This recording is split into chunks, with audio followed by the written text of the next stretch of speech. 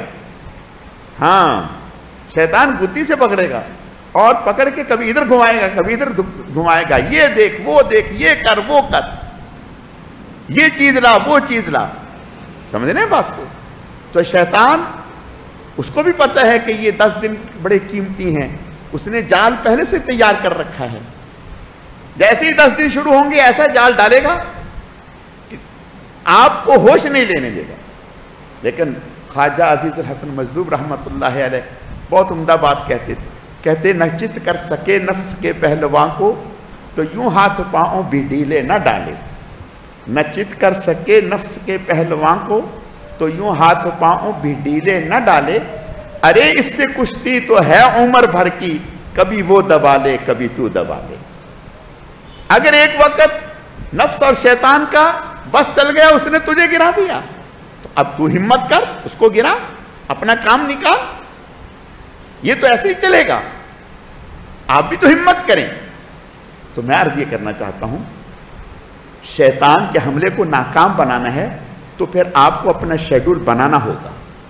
اگر آپ اپنا شیڈول بنائیں گے، اس شیڈول کے مطابق چلیں گے تو انشاءاللہ شیطان کا حملہ نہیں چل سکے گا، ناکام ہو جائے گا. آپ طے کر لیں کہ میں نے اس وقت میں یہ کرنا ہے، اس وقت میں یہ کرنا ہے، اس وقت میں یہ کرنا ہے، اس وقت میں یہ کرنا ہے. اتنا وقت فارغ ہی نہ ہونے دیں کہ وہ اپنا کوئی ایجنڈا آپ کے سامنے رکھ سکے. تو بھائی یہ جو 10 دن ہیں، پہلے کوشش تو یہ کریں کہ روزہ اللہ سے مانگیں. اور ابھی سے دیکھو، ایک ہے شیڈول بنانا، ترتیب بنانا، نظم بنانا. اتنا کافی نہیں. اس کے بنانے کے بعد پھر کچھ صدقہ دینا، کچھ صدقہ دینا. حدیث شریف میں آتا ہے کہ صحابہ کرام رضوان اللہ علیہم اجمعین جہاد پر جانے سے پہلے کچھ نیک اعمال کیا کرتے تاکہ ان نیک اعمال کی برکت سے ہمارا جہاد اللہ کے ہاں مقبول ہو جائے. بات سمجھ میں آ رہی؟ تو کچھ صدقہ دینا، پھر 2 رکعت نماز نفل پڑھ کر اللہ سے مانگنا، یا اللہ پاک یہ تو میں نے اپنے خیال سے، اپنے ذہن سے، اپنی سوچ سے ایسا کیے ہیں، آپ کی جب تک مدد شامل حال نہیں ہوگی، آپ کا کرم نہیں ہوگا، آپ کی رحمت نہیں ہوگی، آپ کا فضل نہیں ہوگا، یہ سارا کچھ دھرا کا دھرا رہ جائے گا. آپ کے کرم سے سب کچھ ہوگا. یا اللہ پاک اپنے کرم سے یہ جو کچھ میں نے بنایا اس میں میری دستگیری فرما، میری مدد فرما، مجھے اس میں قائم فرما. اے اللہ یہ کام کرنا میرے لیے آسان فرما، شیطان کے حملوں سے میری حفاظت فرما. تو پھر اللہ سے یہ دعا کریں، صدقہ دیں، دعا کریں. دعا کرنے کے بعد پھر بھرپور طریقے سے اپنے شیڈول کے مطابق اعمال کو اختیار کریں اور پورا دھیان رکھیں کہ ہم نے اپنی زبان سے، اپنی آنکھ سے، اپنے ہاتھ سے کوئی گناہ نہیں ہونے دینا، کوئی اللہ کی نافرمانی نہیں ہونی. ایک بات یاد رکھو،